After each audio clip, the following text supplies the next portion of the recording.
Uyu munsi ikigo cy'igihugu gishinzwe ubuziranenge Rwanda FDA cyongeye gutangaza inganda 12 zamaze nazo gufungwa. Ni inganda zikora ibinyobwa bitujuje ubuziranenge birimo ikinyabutabire cya methanol ku buryo byangiza ubuzima bw'abaturage. Nibyo abantu bose bahise bakarasa muri ino minsi nk'inzoga z'ibyuma. Biratuma umubare w'inganda zimaze gufungwa zose hamwe ziba 148 zimaze guhagarikwa. Uramutse ubaze amayitemu cyangwa se amoko y'inzoga zakoraga byo ni ibindi ni inzoga nyinshi.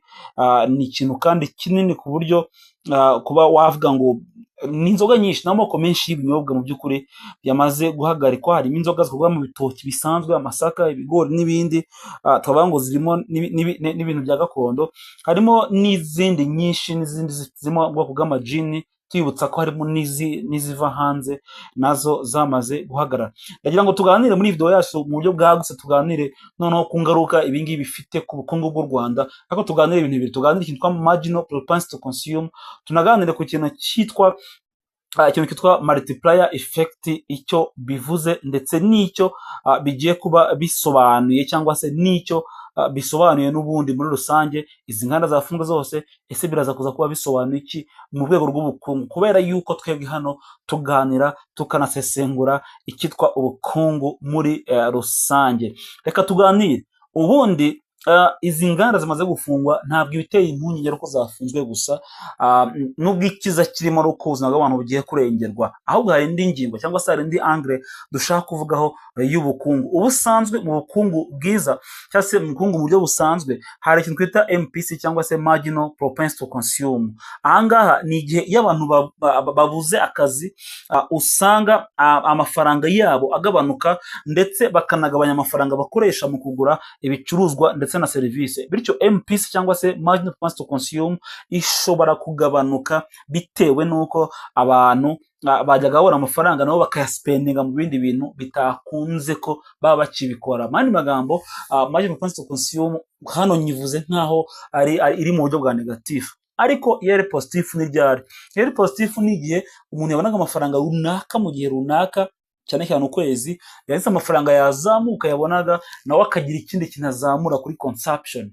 Rero marginal propensity to consume tureba gute? Tureba ya mafaranga yongereye kuri consumption yiwe cyangwa se yaspendinze kuri income yiwe, tukareba angana gute amafaranga yaspendinze kuri income ubwo n'amafaranga yasohoye kuri income yo muri rusange. Urugero, niba nabonye akazi k'ibihumbi 100, nkaba nshobora kuba nakonsoma amafaranga 80 cyangwa se naguramo ibintu bihwanye n'amafaranga 80, MPC cyangwa se propensity to consume izaba ingana n'aya mafaranga nsohora 80 ngabanyije ibihumbi 100 niza byose hamwe.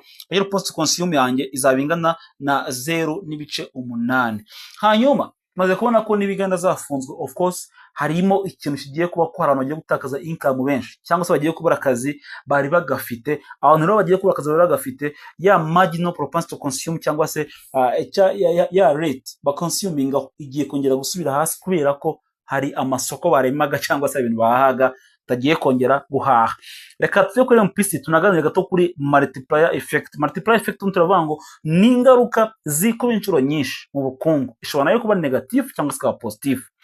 Multiplier effect rero ukuntu ikora ni ukuvuga ngo tubishingiye gufunga nk'inganda mu Rwanda no kuba abantu bagiye kubura akazi n'izindi ngaruka nyinshi zigiye zishomikiye kuri za nganda, baravuga ngo multiplier effect isobanura yuko kugabanya kw'inganda cyangwa se kwikoresha y'amafaranga n'abaturage bituma n'ubucuruzi bwiza amafaranga make, bikagira ingaruka ku bandi batanga serivisi cyangwa se ibicuruzwa. Rero ibi ngisha gutuma ubukungu bwose bugenda bugabanuka kurushaho, kubera uruhererekane rw'inganda nyinshi zahagaze, zifite abakozi zahembaga, zifite abantu bacuruzaga izo produits zabo, bose ya income uruhererekane rw'amafaranga binjizaga bakaba bashobora kuyabona.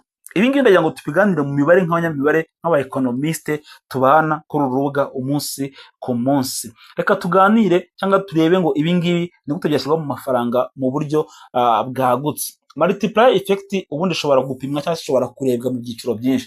Multiplier twavuze ngo ni ubwikube bw'igikorwa kimwe mu bukungu, ubwikube cyikuba inshuro nyinshi, bikaba nkazo ngaruka cyangwa se bikaba nk'ingaruka nyinshi kubera ko hari ikintu kimwe cyabayeho. Nuvuga ngo abantu benshi bahawe akazi icyarimwe, ese biragenda biramara iki, biri ku inshuro zingahe mu bukungu kugira ngo bibyare ya final cyangwa se ya ngaruka ya nyuma. Aha ngaha niho tuvuga ngo ni multiplier. Rero multiplier cyangwa se zisenguye kuba inganda zafunzwe n'icyo bizaba bisobanuye ku bukungu bw'igihugu, ariko tukabishyira muri context ya multiplier effect. Reka tuganire muri ubu buryo. Dufite inganda 148 zafunzwe, zaba inganda nto n'inini ndetse n'iziciriritse zose. Reka tuvuge ko inganda zafunzwe ntabwo dufite imibare y'abakozi zikoresha, ariko reka tubagire bake bishoboka. Tuvuge ko uruganda byibura rumwe rwafunze bafite abakozi 15 byibura rwakoreshaga. Tubare bake, tuzi ko ari benshi bafite. Reka tubare ko byibura buri ruganda umusaruro cyangwa se umushahara w'umukozi byibura utabango ni minimum muto ushoboka wari umushahara 250 ukwezi. Niyo mafaranga uruganda rwashobora kugira gute guhemba byibura umukozi umwe. Katubare gutyo. Nuvuga ngo umusaruro wa buri ruganda cyangwa se umusaruro w'uruganda buri kwezi byibura nawo tubare ko ari miliyoni 15. Hano tuza kuza kubona ko nabwo ushaka kuvuga ngo twashiminge ko aya mafaranga yose yinjiraga yahitaga bakonsume n'abandi bantu cyangwa se mu bukungu nayo akabakonsume ku kigero cya 0.8. Nkuze ko nari umubare hejuru ibanza. Tugiye mu mibare yindi turebe neza. Ese nakazi kangana iki kagiye kugirwaho ingaruka kubera ko izi nganda zafunzwe? Dufashe inganda 148 tukabona n'abakozi ba buri ruganda 15 twavuze ko twashiminze. Nuvuga ngo byibura abakozi 2220 bagiye gutakaza akazi. Bivuze ko nuvuga ngo n'abantu barenga bagiye gutakaza akazi mu buryo butaziguye, kuko bashaka kongera ukabona vuba ntabwo tubizi n'ahandi ashaka kukabona. Aho n'abagiye kubura akazi, nuvuga ngo n'abagiye kubura akazi umushahara bahagaze, hari ibintu basohoraga bigiye kubura. Tujye ku ntambwe ya kabiri. Amafaranga y'imishahara izi nganda zose tuzi zamwe zishyuraga abakozi. Twavuze ko umukozi byibura uruganda rumwe wa ari amafaranga yahembwaga 50 ku kwezi. So tuyafata tuyakube n'umubare w'abakozi bose cyangwa se n'akazi katakaye. N'abakozi cyangwa se umubare w'akazi 2220 dukube n'50 bya buri kwezi. Turabona ko byibura amafaranga yaga mu mishahara buri kwezi y'abakozi bakora muri ziriya nganda mu Rwanda bangana n'abakozi 555 55 miliyoni. So wumve miliyoni zingana gutyo 555 za buri kwezi inganda zahembaga. Ni ukuvuga ko igihugu cyangwa se abakozi aya mafaranga yose yajya muri economy. Reka turebe umusaruro none w'izo nganda wangana gute. Tuvuze ko rumwe rwashaka kwinjiza cyangwa se gukorera amafaranga miliyoni 15 ku kwezi. Niyo make ashoboka. Aha ngaha ni ingero ntabwo ari imibare ya nyayo. Bivuze ngo izi nganda mu kwezi zose hamwe ziteranize ashobora kuba zakinjiza miliyari 2.22 byibura buri kwezi nk'amafaranga y'u Rwanda. Bivuze ngo izi nzoga zabo wakoraga niyo mafaranga zinjizaga. Dukoresheje multiplier effect. Multiplier tuvuga ko niba marginal propensity to consume yakingana na 0.8, bivuze ko dukoresheje uburyo bwa Keynes, umanga twa Keynes mu bukungu yavuze, undi avuga ko multiplier effect izaba ingana nka rimwe tugabanyije rimwe dukuyemo ya MPC. Hano turabona ko dufite rimwe tugabanya rimwe dukuyemo 0.8 tuzabona 5. Bivuze iki? Bivuze ko byibura niba uruganda rwo mu Rwanda rwashoboraga byibura rumwe byibura rukaba rwashobora kuba rwakinjiza byibura miliyoni tuvuge izo 15, se nk'amafaranga agiye gutakara urayakuba na 5. Wumva uko nayo mafaranga azabangana. Reka tujye kubikomeza aha ngaha tworoshye tujye kubya multiplier idakabije, tuzi ko yemewe iri conservative, tujye ko ari 2.5. Sabyo kaziye imibare yumvikana. Bivuze ko guhagarika izi nganda bishobora gutera iganuka ry'ibikorwa by'ubukungu ringana na miliyari byibura 5.5 bya buri kwezi mu buryo buziguye. Mu mwaka rero umwe turabona ko byibura izi nganda nuvuga ngo ni miliyari 5.55 dukubye 12 zizaba zitakaje byibura miliyari byibura 37 hafi. Bisobanuye ko izi nganda zose mwaka zidakora zarahagaze ko zingana. Igihugu kizaba gitakaza amafaranga bakora yinjiza mu bukungu miliyari 67 zose. Bibuce ko ibingibi ntabwo bigarukira ngaha gusa, biragarukira no kuki, biragarukira no bisaba no kuri leta. Hari imisoro yasoreshaga. Reka tuvuge ko niba uruganda rwo mu Rwanda rwasoraga miliyoni 1 y'imisoro buri kwezi. Ubwo harimo imisoro ku mishahara y'abakozi bita PAE, harimo imisoro nyongera agaciro bita VAT, harimo n'ama licenses bajyaga baha izi nganda, harimo imisoro yitwa excise tax n'ibindi bitandukanye. Nuvuga ngo ku kwezi izi nganda zasuraga imisoro byibura, navuze ngo ni imibare turafata y'ama example, ntabwo ari imibare y'ibyo kuko imibare nyayo byakoraga. Ni ukuvuga ngo izi nganda zihomba cyangwa se zigiye guhombya imisoro igihugu ku kwezi byibura imisoro ingana na miliyoni 148.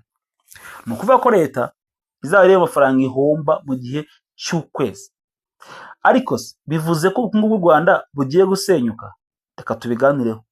Muri make siko bimeze, kubera yuko hari ibintu byibura bitatu bishobora gutuma izi nganda ingaruka zo kuba zafunzwe nyinshi zo kugera ku bukungu zigabanyuka. Icya mbere, harimo ikintu twita mu bukungu demand substitution. Ni iki? Ni igihe bano bantu bajyaga banywa ziriya nzoga bashobora kwimukira ku zindi nzoga zemewe na leta zujuje ubuziranenge. Icyo gihe ntabwo ingaruka zizaba nyinshi, kubera ko izo nganda zirongera umusaruro, nizimara kongera umusaruro ujye gukompasetinga cyangwa se kuriha wa musaruro wagabanyutse wajyaga gukora na za nganda zikora inzoga z'ibyuma n'ibindi. Ikindi kirimo ni indi mpamvu ya kabiri yatuma ingaruka zigabanyuka, nicyo bita reallocation of production. Izi nganda zishobora guhindura zikavuga ngo noneho reka twubahirize amabwiriza, twongere iki? Twongere umusaruro cyangwa dukora ibyemewe. Mani magambo, abana bakoraga inzoga zitemewe bashaka kujya mu bindi bintu bakora, wa musaruro wabo ntutakare, ntibirukana abakozi n'ibindi bitandukanye. Ikindi twita formalization effect, ni ukuvuga ngo amafaranga ava mu buryo bw'akajagari akimukira mu buryo bwemewe n'amategeko, ibyo bigatuma none ishobora kuba yabona imisoro. Mandi magambo, hakaba hajyamo uburyo nyine aho kavuyo karimo kashira, formalization effect. Ibintu bigahabwa umurongo ku buryo bavuga ngo ubuziranenge burakontororwa igihe iki n'iki, kandi turamenya uruganda ikintu rukora. Noneho bigatuma nabwo dushobora kuba leta yashobora kuza kumara za nganda ikaba yabona, zikaba zakomeza yakomeza kubona imisoro iziturutseho. Navuga ngo nibwo buryo butatu. Iya mbere substitution effect, igihe yimukiye ku zindi nzoga cyangwa se ku bindi bintu bisa nk'ibyo za nganda zakoraga. Ikindi ni ukuba izo nganda zakemera gukora ibindi bintu bisa nka bya bindi. Ikindi ni kuba leta yashyiramo gukanira ikazemerera gukora, ariko ishyiramo control ku buryo zidakora inzoga zica abantu. Ngayo nguko tubiganiriyeho, ariko wibuke ko hamaze gutakara utuzi turenga 2220. Aha ni kugiye twavuze ko by'uruganda rumwe rufite abakozi bake bashoboka 15. Hanyuma hatakaye imishahara ingana na 555 za buri kwezi yagazihembwa abakozi. Hanyuma tunarebe ko tunibuke ko ku musaruro mbere y'igihugu hamaze kuvaho amafaranga arenga miliyari 2 n'ibindi miliyoni nyinshi zirengaho. Ikindi bikaba byagira impact muri rusange ingana no gutakaza miliyari zigera muri 5 muri rusange.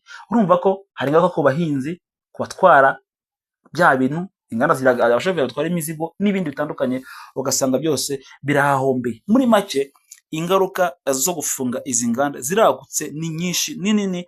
Ariko nanone tukasaba tuvuga ngo mu gihe nanone ibi ngibi bibayeho, hari igihe bishobora kuba izi nganda kuba izi ngaruka zaba zigiye gitoya, ariko bigaterwa nanone n'icyo twavuga ngo leta igiye kongera gukora mu gihe kizaza kugira ngo irebe ko nanone bya bintu bitatakara. Kubera ko mu bukungu guhomba ikintu kingana gutya ni ikintu gikomeye, bivuze ngo leta nayo irebera hafi imenye ngo twakora iki mu gihe bimeze gutya, kandi birashoboka, birakunda ko hari icyo bakora. Rero ni ibingibi twaganiraho. Ubukungu nawe urebe aho uri, hari abantu uzi bazikoragamo, hari abantu uzi batunze nyine ngo hari ibintu byinshi ushobora gutekerezaho izi nganda zakoraga zifasha abantu, nubwo zakoraga ibintu byica ubuzima, kandi icya mbere ari ubuzima.